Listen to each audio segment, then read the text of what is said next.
Subhanahu wa taala dengan besar ya, kecintaan yang hakiki, bukan cinta-cinta yang dasarnya semu, karena banyak orang sebenarnya membangun kecintaan parameternya semu, bukan kecintaan yang hakiki.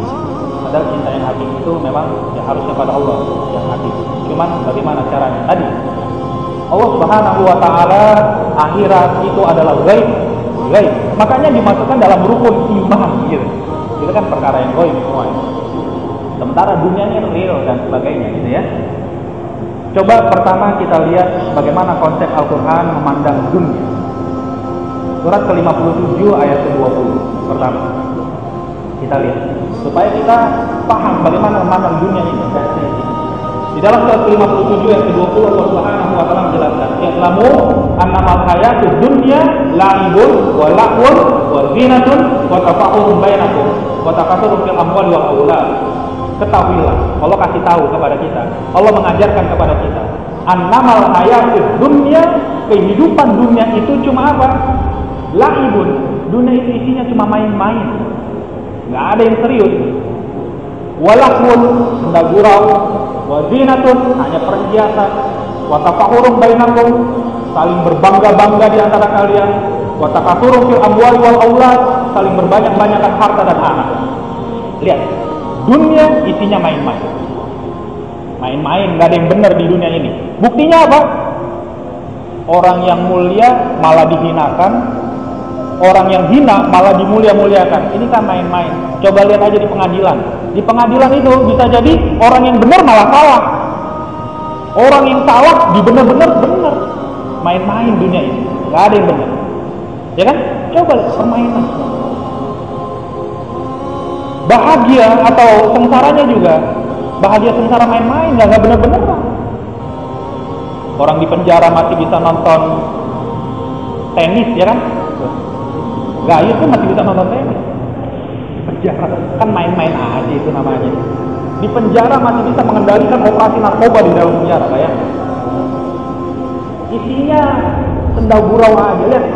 Ya, isinya gurauan-gurauan dunia ini.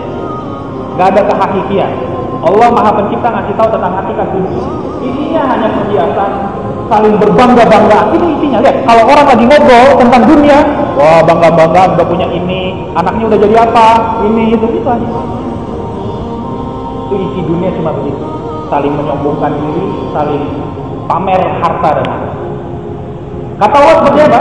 Kamathali ghaisin. Lihat, dunia itu seperti tanaman. Kamathali ghaisin a'jabal kuffara nabatu. Seperti tanaman yang baru disiram sama petani, yang petani itu senang sekali. Coba kita lihat, tanaman itu kalau baru disiram, bagaimana kita melihatnya? Segar ya? Itu dunia itu kayak begitu. Tapi, lihat. Tapi kemudian apa? Tsumma yahiju fatarahu musfarran tsumma yakunu hutama. Tapi nggak lama, kayak gitu tuh nggak lama. Tanaman itu lama-lama apa? Layu, kuning, kering, mati. Itulah dunia. Nggak ada yang bisa ngelawan. Silakan cari pil anti tua, ada nggak? Mana ada? Ada orang, saya pengen hidup 1000 tahun lagi, gitu dia bilang. Baru 70 tahun aja udah nyusahin, 1000 tahun itu gimana? Ya, baru dikasih umur berapa aja udah nyusahin ini kok mau 1000 tahun lagi. Tapi di akhirat itu ada keabadian, ada azab Allah, ada ampunan, ada keridhaan Allah, dan dunia ini permainan yang menipu. Ini pertama persepsinya. Lihat lagi bagaimana gambaran Allah di dalam surat ke-29 ayat ke-64. Bagaimana Allah menjelaskan tentang hakikat dunia. Jangan kita tertipu. Dalam surat ke-29 Al-Ankabut ayat ke-64, Allah Subhanahu wa taala menjelaskan, "Wa ma hadhil hayatud dunya illa lahu wa la'ib." Ketahuilah, dunia itu cuma main-main dan senda gurau. Wa inna daral akhirah lahiyal hayawan. Akhirat itu sebenar-benarnya kehidupan. Lihat, akal kita dibalik sama Allah. Orang materialis bilang apa? Yang real itu dunia. Akhirat tahu ada tahu enggak gitu. Ternyata Allah kasih kita balik persepsi, salah. Ya, yang semu itu dunia, yang sejati kehidupan itu akhirat. Laukanu ya'lamun, kalau kamu tahu. Lihat, seorang ilmuwan Albert Einstein pernah membuat namanya teori relativitas. Tahu? Apa itu? Teori relativitas apa itu? Dia katakan semua apa yang ada di dunia ini relatif. Lihat gitu. Hasil penelitiannya dia mengatakan dunia ini isinya relatif. Nggak ada yang hakiki. Itu bukti ilmiah. Nggak ada yang hakiki di dunia. Nanti di akhirat itu hakiki. Buktinya apa? Bahwa dunia ini relatif. Contoh, lihat. Saya melihat para jamaah ya seperti ini. Para jamaah melihat saya ya seperti ini. Kenapa? Ya karena kita dikasih kemampuan melihat seperti ini. Tapi apakah hakikat manusia seperti ini? Belum tentu, relatif. Coba, seandainya kita dikasih penglihatan setajam sinar ronsen, apa yang kita lihat? Iya, nggak kayak begini orang. Gitu. Dia katakan, apakah air itu zat cair? Lihat. Albert Einstein bertanya, apakah air itu zat cair? Gimana? Gimana jawabnya? Relatif. Siapa bilang? Kalau air itu dibekukan, bukan zat cair. Kalau air itu dipanaskan, bukan zat cair. Enggak. Apakah air itu zat cair? Relatif. Nah, gitu dia katakan. Ya? Itu teori ilmiah mengatakan dunia ini relatif. Jadi orang yang menghabiskan segala macam tujuan dan hidupnya demi duniawi tertipu, dia nggak ngerti. Ya, berapa banyak orang yang ingkar kok dikasih kenikmatan. Nah, ini kan nggak benar. Orang yang salah kok dimenangkan. Di sana keadilan sejatinya. Yang salah ya salah, yang benar ya benar. Yang bahagia ya bahagia, yang sengsara ya sengsara. Nggak ada lagi tipu menipu di sana. Keabadian dan kesejatian. Ya. Jadi tubuh kita ini dan dunia ini isinya relatif. Kemudian lihat lagi bagaimana Allah memberikan gambaran akhirat. Itu dunia. Nah, sebelum itu dalam hadis Rasulullah bercerita, waktu itu Rasul jalan-jalan sama para sahabat, sedang berjalan melewati sebuah pasar. Tiba-tiba Rasulullah berhenti memberitahu sama sahabat, ada bangkai kambing. Ada bangkai kambing cacat, kambing. Rasulullah berhenti dan bertanya kepada para sahabat, siapa yang mau beli ini? Yang dimaksud apa? Bangkai kambing yang cacat. Para sahabat heran, ya Rasulullah, jangankan kita suruh beli, dikasih aja nggak mau ya Rasulullah. Oh ya, kata Rasul, tahukah kau dunia lebih jelek daripada ini? Dunia itu lebih jelek daripada bangkai kambing. Bahkan dalam hadis Rasul yang lain dikatakan, kalau di dunia ini ada kebaikan, walau seberat sebelah sayap nyamuk, bukan sayap nyamuk itu kan sepasang ya. Dalam hadis Rasul, andai kata di dunia ini ada kebaikan, walau sebesar sebelah sayap nyamuk, tidak akan diberikan kepada orang kafir. Makanya dalam hadis Rasul dikatakan, ad-dunya ya sijnul mu'min wa jannatul lil kafirin. Dunia itu penjaranya orang beriman. Lihat, dunia itu penjaranya orang beriman, tapi surganya orang kafir. Coba dipahami, apa maksudnya? Dunia itu penjaranya orang beriman. Maksudnya apa? Kita bisa senang-senang nggak di penjara? Bisa senang-senang nggak? Bisa. Artalita tuh lihat penjaranya. Ada karaoke, ada macam-macam. Di penjara kita bisa tenang-tenang, cuman apa? Ya terbatas. Namanya orang di penjara ya. Sesenang apapun ada batasannya. Itu maksudnya. Di penjara, di dunia ini kita boleh senang-senang. Tadi kalau pertanyaan yang pertama, bagaimana mengatur dunia? Boleh, dunia boleh kita nikmati. Tapi dunia sijnul mukmin, dunia itu penjaranya orang beriman. Kesenangan kita ada batasnya. Tetapi wa jannatul lil kafirin, surga ini surganya orang kafir. Makanya orang kafir nggak ada batasan. Mau halal kek, mau haram, mau homo, mau lesbi, terserah. Nggak ada batasan. Maka Allah katakan nanti kalau mau senang-senang nanti di akhirat ada waktunya. Ya, di dunia ini tempatnya bekerja, tempatnya beramal. Tanam amal yang banyak, nanti petik hasilnya di akhirat. Gara-gara nggak mau bekerja, di akhirat dihukum. Orang disuruh kerja kok nggak mau kerja, kerjanya malah senang-senang. Ya, lihat. model hidup orang kafir. Seperti apa model hidupnya? Dalam surat ke-47, coba dibuka. Di surat ke-47 ayat yang ke-12.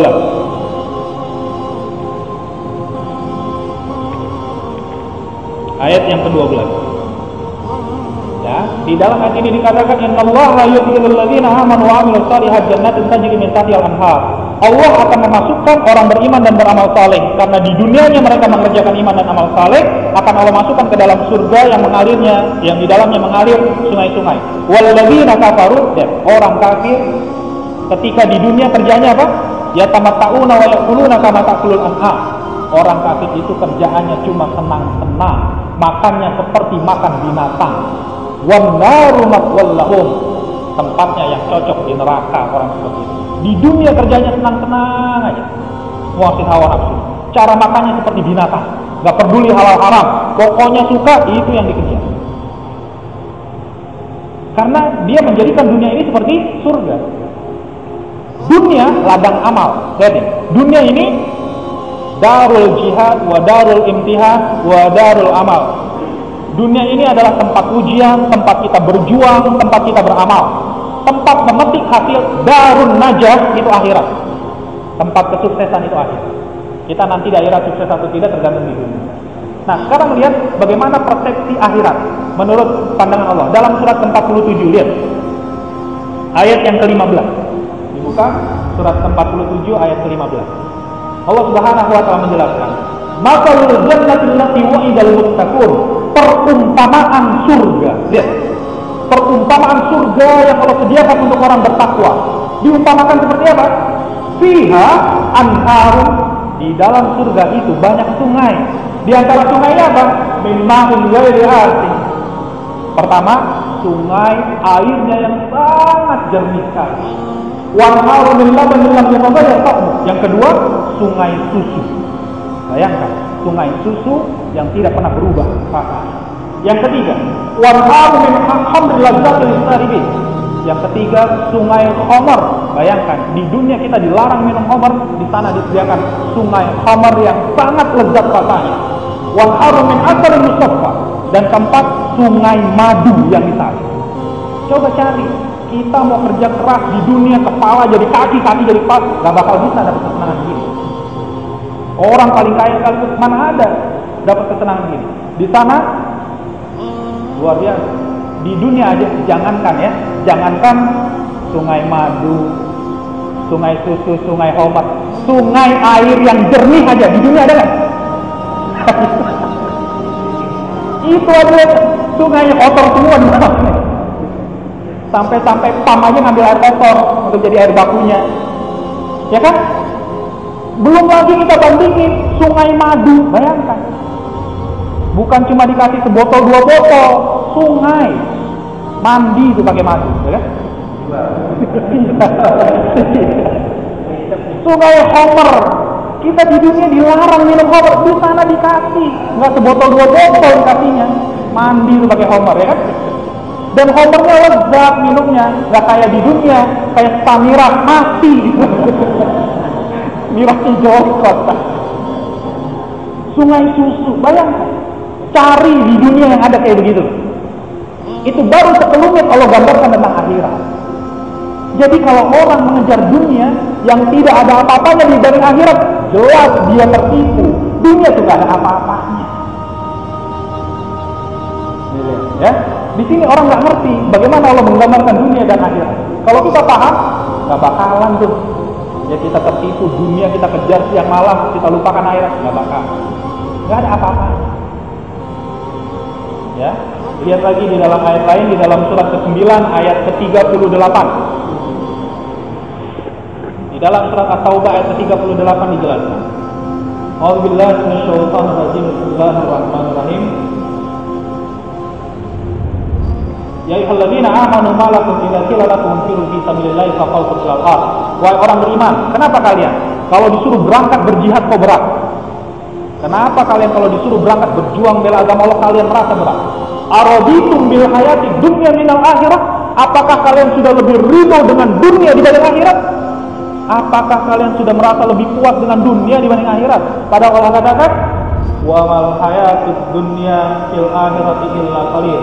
Padahal dunia dibanding akhirat nggak ada apa-apanya. Nggak ada. Cari dunia yang paling nikmat kayak apapun, nggak ada perbandingannya. Di sana kita nggak tua, bayangkan, nggak tua, terus muda, kan nikmat ya kan? Kalau kita di sini mulai tua, mulai kena penyakit, mulai tua gitu. Wanita tidak menstruasi, bayangkan. Sekarang ada menstruasinya kan, jadi pray dulu kan di sini. Di sana nih, disediakan kesenangan yang tidak tertandingi di dunia, mana ada yang bisa menandingi. Kok yang semu kayak gitu kok dikejar-kejar, nah gitu maksudnya. Kok yang hebat kayak gitu kok kita nggak mau kejar? Nah, ini kan aneh, nggak sehat imannya kita. Maka kalau kita ilmu ya, wah orang dunia hebat banget kok kita nggak mau kejar, itu kan aneh. Kita malah mengejar yang semu, yang kualitasnya nggak ada apa-apanya. Ya. Jadi kita di dunia makan buah aja nunggu musim. Kadang-kadang udah ada musimnya, duitnya kagak ada. Di akhirat nggak nunggu musim, apa aja minta. Ya kan? Apa tuh? Iya jelas lah, ya kan? Seorang mukmin itu nggak bakal meninggalkan dunia, karena dunia itu tempat dia beramal, pasti, ya. Apapun dikerjakan harus bisa menghasilkan pahala di sisi Allah. Apa aja yang kita kerjakan harus menghasilkan pahala. Mau ngurusin anak kayak, mau bekerja, mau apapun silakan. Yang penting harus bisa menghasilkan pahala. Jadi bagaimana cara membangun kecintaan? Nah, pahami hakikat dunia dan akhirat dalam kacamata Allah dan Rasul. Ya, bisa jadi itu hawa nafsu kita. Bisa jadi itu hawa nafsu kita. Maka ukuran kesenangan itu harus selaras dengan kitabullah dan sunnatul Rasul. Tadi kan saya katakan mencintai apa yang dicintai oleh Allah. Nah, gitu maksudnya. Jadi apa yang kita cintai ini harus selaras. Kalau Allah nyatakan Allah suka itu, kemudian kita suka, berarti kecintaan kita bernilai ibadah. Yang kita senangi bernilai ibadah. Tapi kalau kita mencintai yang sebenarnya, yang kita senangi, ternyata apa yang dimurkai oleh Allah, berarti kita mencintai sesuatu yang Allah murkai. Gitu. Jadi yang penting, meskipun kita senang, yang penting tidak bertentangan dengan syariat. Ya, benar dengan Allah. Iya.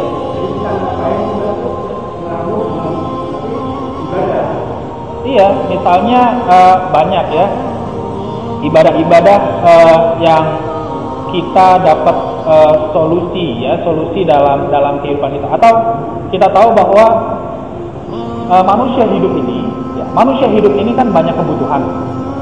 Kemudian kebutuhannya dipenuhi, kan senang. Misalnya berumah tangga, itu kan kebutuhan dasar. Yang namanya rumah tangga, yang namanya nafkah, yang namanya pendidikan. Kemudian kita ambil itu, atau kita menjadi seorang ekonom, bahkan dia sukses ekonominya, tapi dia juga dapat pahala. Seperti Utsman bin Affan, kan luar biasa kayanya, tapi dia juga orang yang bertakwa. Tapi tidak menghalangi dia menjadi orang yang sukses. Abdurrahman bin Auf dan sebagainya. Jadi kita bisa mengambil urusan dunia ini sesuai bakat kita, sesuai kesenangan kita, tinggal bagaimana bisa menghasilkan pahala atau tidak insya Allah. Bahkan semua yang disediakan oleh Islam ini menjadi solusi terhadap persoalan kita, persoalan tentang rumah tangga, ekonomi dan sebagainya. Islam memberikan solusi, dan solusinya sangat memuaskan, sangat baik.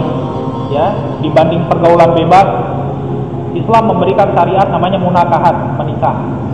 Ya, dibanding perzinahan dan sebagainya yang akan mendatangkan kerusakan, Islam memberikan solusi. Ekonomi juga begitu. Ya, bagaimana ekonomi yang bebas riba, dan ada hukum tentang bagaimana keamanan harta, sehingga kita bisa mengeksploitasi dunia ini, dunia kita eksploitasi untuk kesenangan kita, tapi juga bisa menghasilkan pahala di sisi Allah. Itu diantara.